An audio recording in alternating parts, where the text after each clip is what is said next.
Let's begin another topic today. As I had told you, I didn't meet you on Friday because of a throat complaint and the required voice rest. So today we are going to start discussing Homi Bhabha's essay of Mimicry and Man. Now, of Mimicry and Man has been taken from Homi Bhabha's book, The Location of Culture. Now, who is Homi Bhabha? Homi Bhabha is an Indian US academician and critical theorist. Along with Said and Spivak,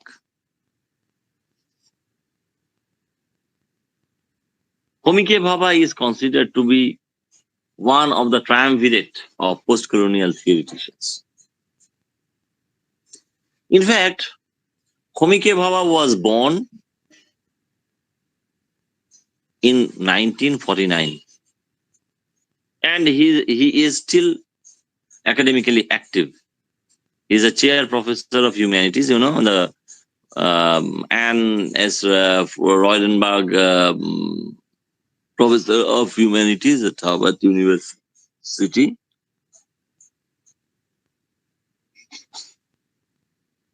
He has written, taught, and lectured across the globe, in 2012, the Indian government of the day had conferred upon him the Padma Bhushan award, for his contribution to literature and literary studies. Homi Bhabha has either coined or popularized many neologisms, such as mimicry, hybridity, difference, ambivalence, and so on and so forth. Now, what Homi Bhabha has tried to do and where he has both profited from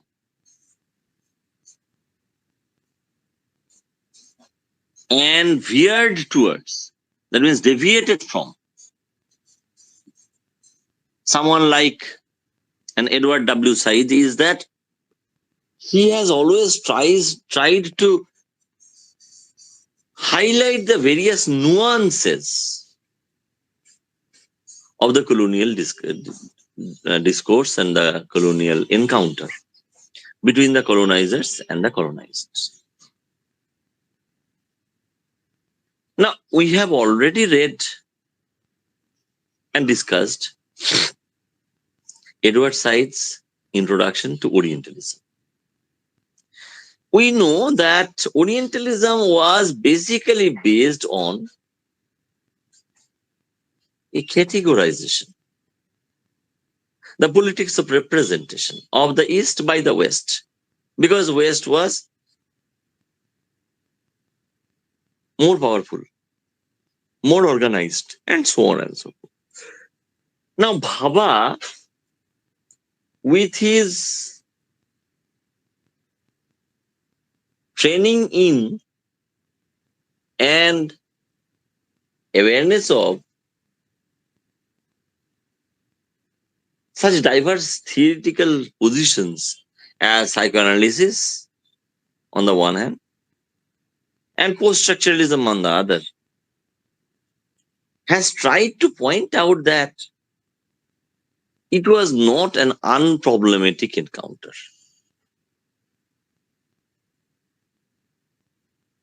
It was not that the West had all of it and the East had none of it. Because you are dealing with man. We all know, as Jacob Bronowski in a different context had pointed out long ago in the 1960s, that man has won his dominant position on this earth because of his ability as well as his interest, his willingness, his eagerness, his activity, initiative. With what end in view? In order to improve his condition, in order to better his condition. So man is not going to listen to or submit to any supremacist discourse without trying to subvert it. Please try to understand.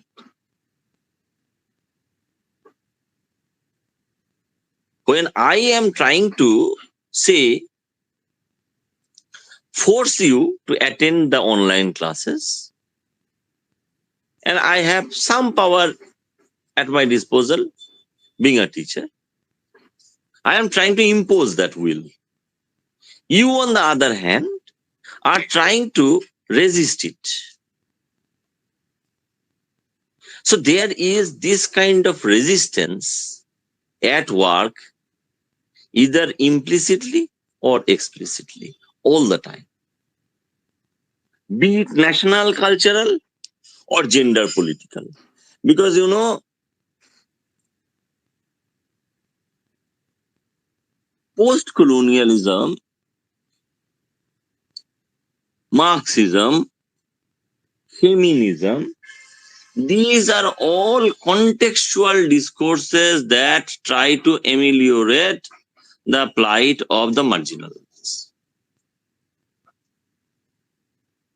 If it is feminism, it tries to ameliorate the condition of the women folk. If it is Marxism, it tries to ameliorate the condition of the poor, the have-nots. If it is post-colonialism, it always tries to, rather, avoiding the continuous tense maybe, to ameliorate the condition, the mental makeup, attitudes, understandings of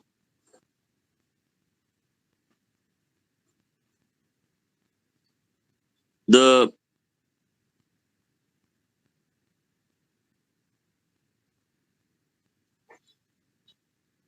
underprivileged classes, the poor. Similarly, in this case, in the case of post-colonialism, it is always trying to ameliorate the condition of the colonized or the formerly colonized, the third world countries and their people. So, Bhabha is trying to point out a few things. Just look at them. I am not telling you to study the text at this juncture. Just look at these words. Hybridity. Forget everything. You just think about agriculture. You all know about hybrid crops. Hybrid crops are actually made when various characteristic features of different crops are amalgamated, combined. Okay. In the colonial context, again, hybridity came to being because of the encounter between the culturally dominated and the culturally dominant. The colonizers on the one hand and the colonized on the other. Okay. Mimicry. Who is a mimic artist? Somebody who can copy gestures, speak in the same voice. You know, there is always a marked element of imitation, অনুকরণ. So obviously, when I mimic you or you mimic me, obviously there is the necessity of at least two parties to be present. Again, in the post-colonial context, two particular parties, the colonizers and the colonized. Think about difference. I am different from you. You are different from me. There is an element of difference between you and me. So obviously, you and I, these are the two important necessary prerequisites to this condition and understanding or comprehension of difference. Okay, ambivalence. Well, ambi means both. That means two. Valence means meaning. So when we are talking about ambivalence, we are talking about the possibility of both meanings or two meanings to be present in any utterance or discourse. Any utterance or discourse. So again, when we are having two meanings, when we are having two implications, when we are having two possibilities in a particular context. Okay, for the sake of discussion, let's take up the post-colonial context and the colonial context before it. So obviously we can very easily understand that again, two meanings, two possibilities, two discourses, two implications are basically indicative of the presence of two parties.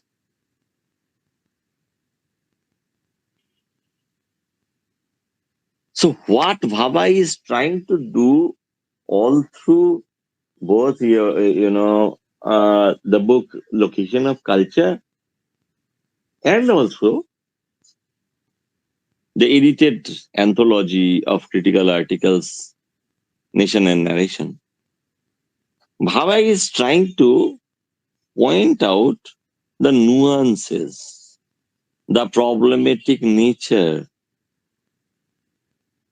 or the uncertainties inherent in a particular discourse, that is colonialism. So the colonialist discourse. Okay. Now this is something you have to understand. So he was nuancing the colonial discourse. And he was in a way adding nuances to the field of post-colonial studies.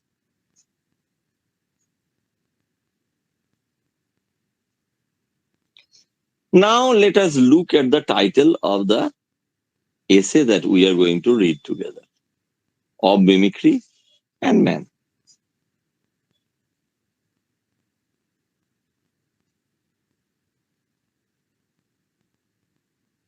Those of you who have read or heard about or read about Bacon's essays may remember Of Studies, Of Friendship, Of Love, Of Revenge, Of Travel, and so on and so forth.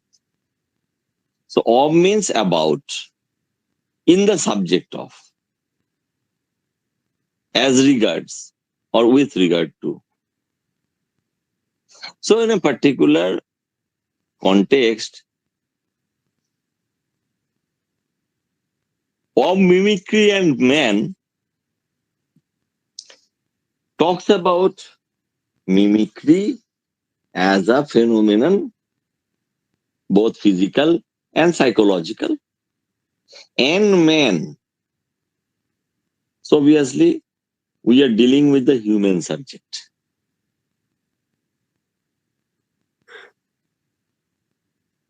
Okay. But those of us who have read Robinson Crusoe may remember Man Friday. Master and man. That is a common English expression.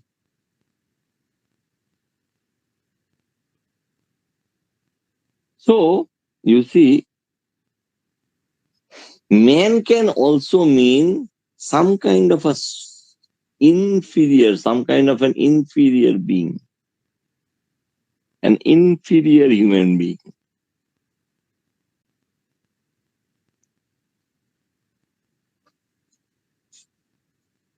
So, man can mean, in the colonial context, in the post-colonial context, the colonized.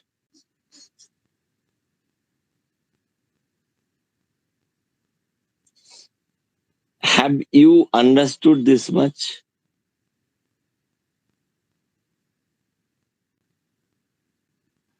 Yes, sir. Yes.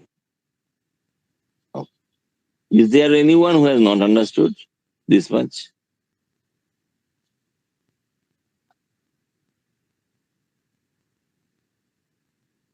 Okay. So, mimicry and man is all about the encounter between the colonized and the colonizer. In a way, an imposition of like customs, like institutions by the colonizers on the colonized. But a simultaneous adoption of those customs, institutions, and outlooks on life by the colonized against the colonizers. Now, Luz Erigere has pointed out in the feminist context how this mimicry is like a two-edged sword. Bhabha too has talked about that. I am just giving you the example of Erigere in order to make you understand in a simpler way. Now, we often call particular girls woman-like, womanly, feminine, and we call other girls as, in a way, purushali,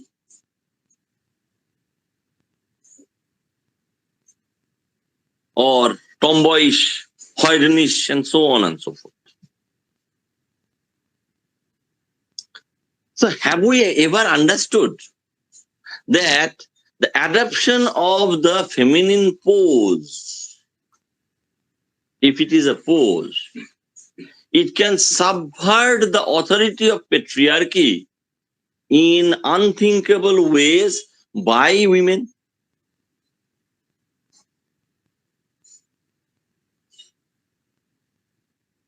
Okay, you are calling me feminine, you are calling me woman. Okay, I will be feminine. I will try to subvert, undercut your authority by actually forcing you to concede certain things. Protection, privilege, and so on and so forth. So in any kind of imposition, there is always a different and other side to this. The possibility or potentiality of subversion.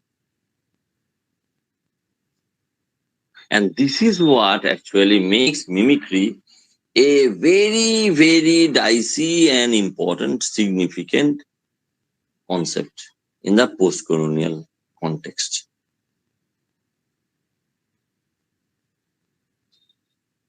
If you look at the text, you will see that Bhabha starts with his text with two epigraphs, one by caste, another by Laka.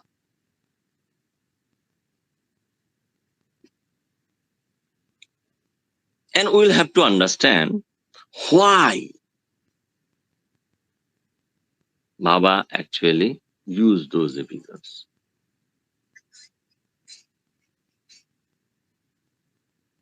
Bhabha used those epigraphs with a particular end in view.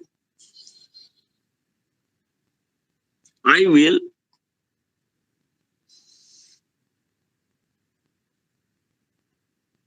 request you to read the epigraphs one by one, and I will try to make sense of one of you.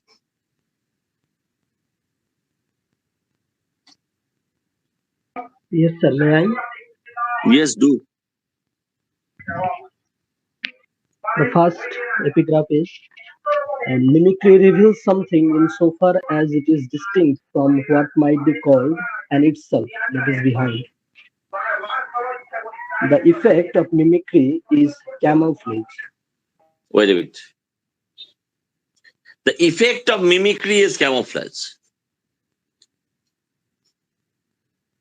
Camouflage is a military metaphor taken from the natural world. We have all known about the chameleon, that can change its color to become like the surroundings. And we all know that it is a military strategy to lead the enemy to a possible illusion by dressing in a particular way.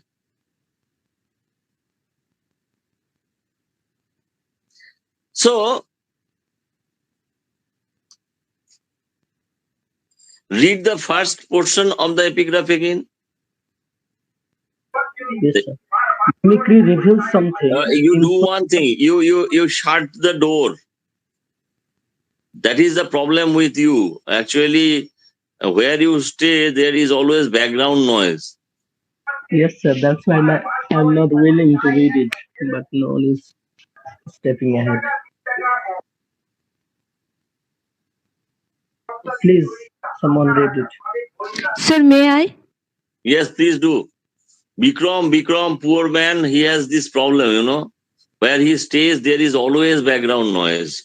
I really pity him and I really feel for him. How he actually studies, I don't understand.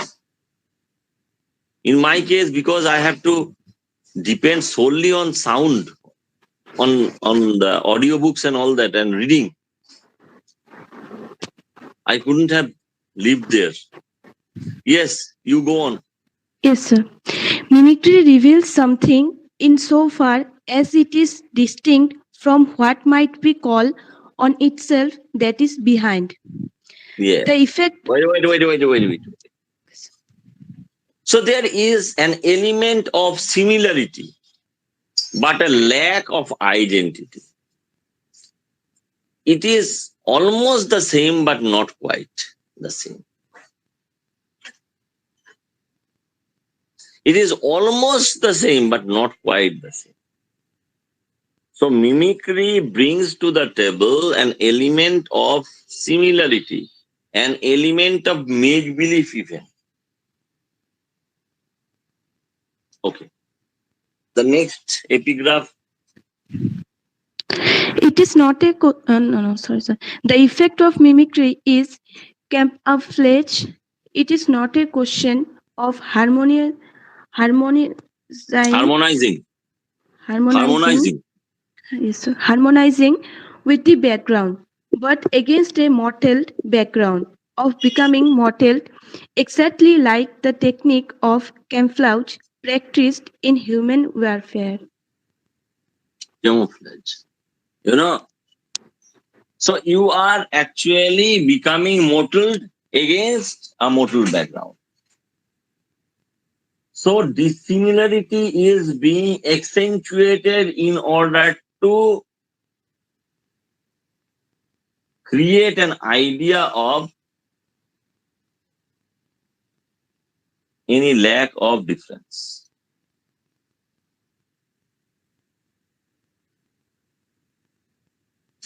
Multicolored, sufficiently like the colonizer, but not quite. Okay? Okay, the next epigraph. It is out of season to question at this time of day the original policy of conferring on every colony of the British Empire a mimic representation of the British Constitution. Go But on. if but if the creature so endowed has sometimes forgotten its real insignificance and under the fancied importance of speakers and masses and all the paraphernalia Nelia. and ceremonies of the imperial legislature has dared to defy the mother country. She has to thank herself for the folly of conferring such privileges on a condition of society that has no earthly claim to so exalted a position. A fundamental principle appears to have been forgotten or overlooked in our system of colonial policy, that of colonial dependence. To give to a colony the forms of independence is a mockery. She would not be a colony for a single hour if she could maintain an independent station. Okay. Who actually uttered these words? When and where? Read those things. Okay, sir. Sir Edward Cust, Reflections on West African Affairs, addressed to the Colonial Office, Hatchard, London, 1839. 1830. Look at it. 1839, West African Affairs, and Sir Edward Cast is actually talking about this. He is talking about the folly of imparting to the colonies a mimic representation, mimic parliament, mimic legislative assemblies, and all that. Now, even though the colonial administrators had done it in order to make them more, that is, make the colonized more docile, more like the British, more obedient, in many cases it led to unthought of consequences. In many cases, it led to revolts and disturbances. Now, here, just think about it. Sir Edward Cast, all those years ago, was far-sighted enough to point out this thing. Think about it.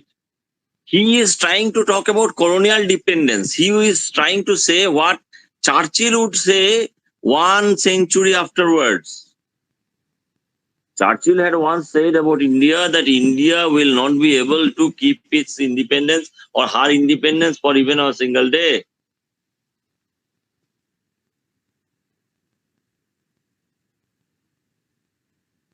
Edward Cast had said the same thing 100 years or more ago.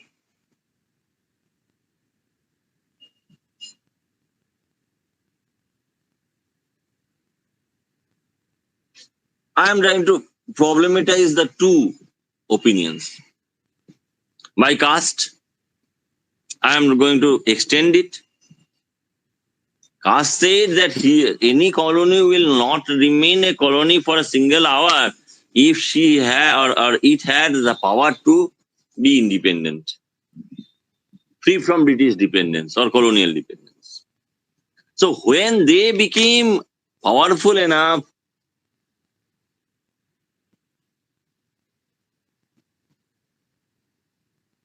to resist this, they started getting independent. So in a way, absence of the power, absence of the independence led to the colonial period. So emergence of this spirit led to its dissolution.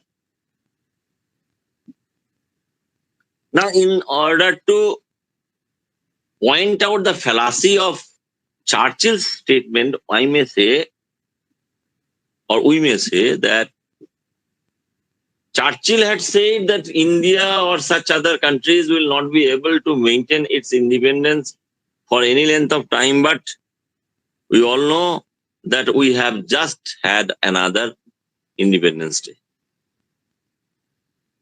So at least politically speaking, we are still independent. So we have been able to maintain our independence. Apparently, at least.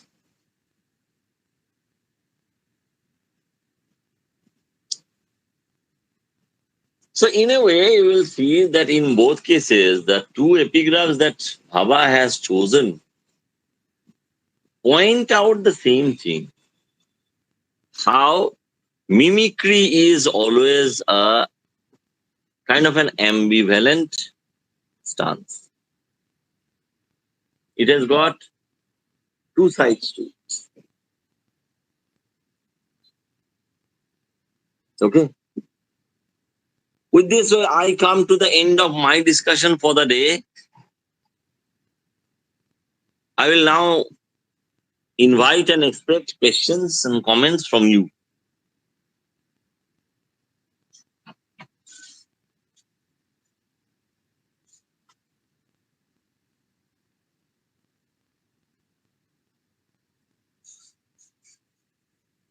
Is there any question?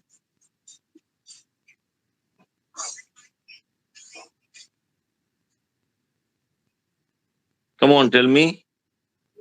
So by the line of becoming mottled against a mottled background, uh, does the writer mean that mean of losing the identity against in a more powerful identity that is prevalent? No, there is no element of loss.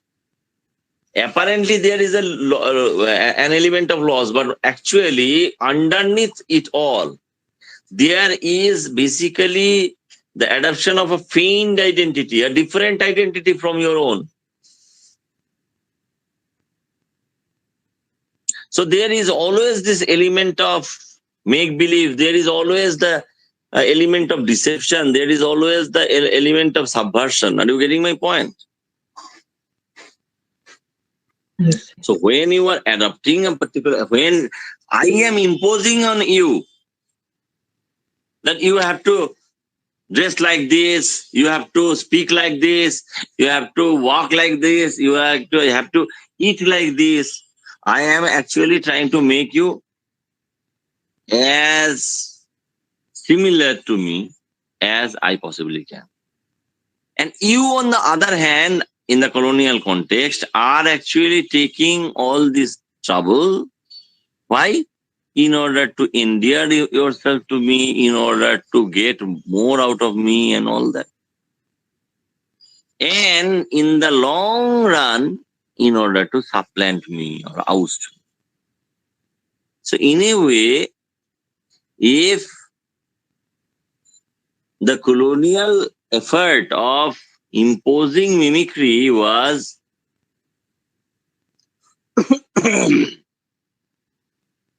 basically designed towards creating a less turbulent and more homogeneous condition, in the colonial countries, then the adoption of the same mimicry by the colonized often led to, or was often occasioned by,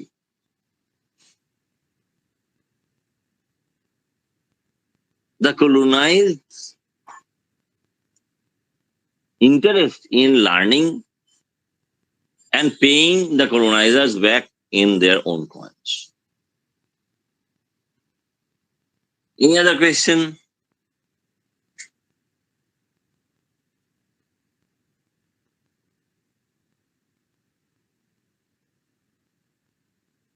Sir, I can't get the line and itself that is behind. Actually, cannot relate to the context.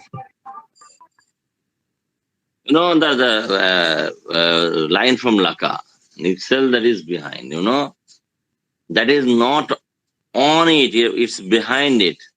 So in a way, it's a kind of itself similarity, but not identity. Okay, there is an element of similarity, but no absolute resemblance. There is always a gap. There is always a fissure. There is always an element of difference that will ultimately cause the rupture.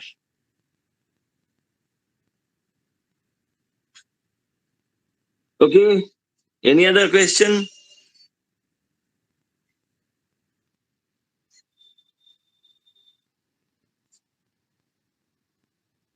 Okay, if there are no other questions, Shubhankita will now stop the recording.